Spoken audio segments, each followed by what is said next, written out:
আজকের এই ভিডিওতে দেখতে পাবেন টবে শশা চাষ পদ্ধতি বিস্তারিত আপডেট সহ এবং ছোট গাছে কিভাবে অধিক ফলন ধরানো যায় সে সম্পর্কে বিস্তারিত জানতে পারবেন আজকের এই ভিডিও থেকে। এজন্য অবশ্যই এই ভিডিওটি শেষ পর্যন্ত দেখবেন এবং এই চ্যানেলে নতুন হয়ে থাকলে অবশ্যই চ্যানেলটি সাবস্ক্রাইব করবেন এবং পাশের নোটিফিকেশন বেলটি অন করে দেবেন। তো চলুন বন্ধুরা শুরু করা যাক। সুপ্রিয় দর্শক, এই জিনিসটা আমরা সর্বদা ফেলে দিই, কিন্তু আজকের এই ভিডিওতে এটাকে ব্যবহার করব। এটার নিচে আমি অনেকগুলি ছিদ্র করে নিয়েছি এবং এখানে পারলাইট, কোকোপিট এবং ভার্মি কম্পোস্ট এই তিনটির একটা মিক্সচার নিয়েছি। আপনারা এর পরিবর্তে শুধুমাত্র 50% জৈব সার এবং 50% মাটি এই দুটি ব্যবহার করতে পারেন এবং শুধু মাটিতেও আপনারা এই চারা তৈরি করতে পারবেন এবং এই উপাদানটা সবচেয়ে ভালো বীজ থেকে চারা গজানোর জন্য। এজন্য আপনি কোকোপিট ব্যবহার করতে পারেন। বন্ধুরা, আপনারা যদি এই জিনিসটাকে সিডলিং হিসেবে ব্যবহার করেন তাহলে চারার গুণগত মানও সুন্দর হবে এবং আপনাদের অপচয় জিনিসটাকেও কাজে লাগানো হবে। এজন্য কেকের এই কন্টেইনারটা কখনোই ফেলবেন না, এটা সিডলিং হিসেবে কাজে লাগাবেন। কোকোপিটগুলোকে চেপে চেপে বসিয়ে দিতে হবে, তারপরে এটাতে বীজ রোপণ করতে হবে। আমি এখানে দেশি শশার বীজ নিয়েছি এবং বীজগুলো কেনার সময় দোকানদারকে আমি বলেছিলাম 12 পাতার শশার বীজ দেওয়ার জন্য এবং এই বীজগুলি তিনি আমাকে দিয়েছিলেন এবং এই বীজ থেকে চারা তৈরি করার পরে বুঝলাম হ্যাঁ, 12টা পাতা হওয়ার আগেই এটাতে ফুল আসছে এবং সেগুলি ফলে পরিণত হচ্ছে। আপনারাও এই ভ্যারাইটির শশা চাষ করতে পারেন। এটা টবে চাষ করার জন্য খুবই উপযোগী এবং এটাকে আমি টবে চাষ করব এবং এর ফলনটা কেমন হয় অবশ্যই আপনারা দেখতে পাবেন। একে একে আমি প্রত্যেকটা বীজ রোপণ করে দিয়েছি। এরপরে কোকোপিট দিয়ে এটাকে ঢেকে দিতে হবে।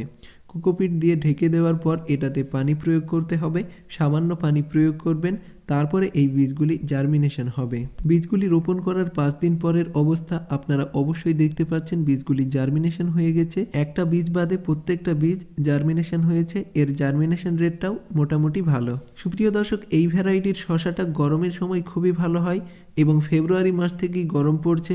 এজন্য আপনারা অবশ্যই এখন এর বীজ থেকে চারা তৈরি করতে পারবেন। সমগ্র ফেব্রুয়ারি মাস, মার্চ, এপ্রিল, মে এই মাসগুলিতে আপনারা এই শশার বীজ বপন করতে পারবেন। আপাতত এই গাছে কোনো ধরনের সার প্রয়োগ করার কোনো প্রয়োজন নেই। কিছুদিন পর এই চারা একটু বড় হলে এটাকে টবে রোপণ করতে হবে। বন্ধুরা, 10 থেকে 15 দিন পর এই চারা আপনারা রোপণ করতে পারেন এবং এর নিচের শিকড় সমেত গাছটি উঠে এসেছে এবং গাছটি সুস্থ সবল। এই গাছটিকেই আমি রোপণ করব। গাছটি রোপণ করার জন্য ধানের তুষ নিয়েছি 30%, মাটি নিয়েছি 30% এবং সার নিয়েছি 40%। এটাকে খুব ভালোভাবে মিশিয়ে নিয়ে আমি এই মাটিটা তৈরি করে নিয়েছি। আপনারাও এই মাটিটা তৈরি করতে পারেন। এটা খুবই ভালো একটি মাটি এবং এটা হাইলি ড্রেনেজ সিস্টেম। এটাতে কোনো রকমের পানি দাঁড়ায় না। আপনারা এটাই ব্যবহার করতে পারেন আপনাদের পরবর্তী পটিং সয়েল হিসেবে।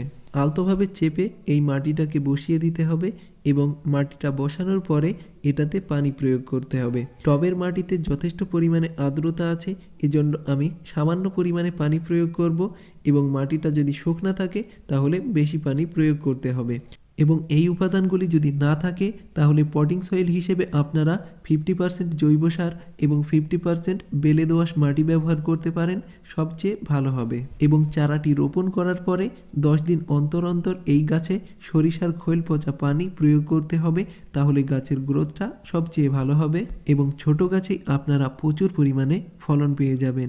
বন্ধুরা, ইতিমধ্যে জালি চলে এসছে, আপনারা অবশ্যই দেখতে পাচ্ছেন। এটা স্ত্রী ফুল এবং নিচে যেটাতে শশা নেই সেটা হলো পুরুষ ফুল। এই পুরুষ ফুল দিয়ে স্ত্রী ফুলকে পরাগায়ন করতে হবে যখন স্ত্রী ফুলটি ফুটে যাবে। এবং এই সময় যদি শশা চাষ করা হয় তাহলে বিভিন্ন ধরনের রোগ আক্রান্ত হতে পারে গাছগুলি। যদি কোনো অসুবিধা হয় তাহলে অবশ্যই কমেন্টে জানাবেন, আমি উত্তর দিয়ে দেব। এবং বন্ধুরা, আমার এই গাছে ইতিমধ্যে শশা ধরে গেছে 2টো এবং উপরে আরও নতুন নতুন ফুল হচ্ছে, যেগুলি পরবর্তীতে শশায় পরিণত হবে। আমি পরবর্তী পর্বে আপডেট দিয়ে দেব এবং শশা উত্তোলন পর্যন্ত আপনারা ভিডিও পেয়ে যাবেন। বন্ধুরা, আশা করি এই ভিডিওটি আপনাদের ভালো লেগেছে। ভিডিওটি ভালো লাগলে অবশ্যই লাইক করবেন এবং চ্যানেলটি সাবস্ক্রাইব করতে ভুলবেন না। ধৈর্য ধরে ভিডিওটি শেষ পর্যন্ত দেখার জন্য আপনাদেরকে অসংখ্য ধন্যবাদ।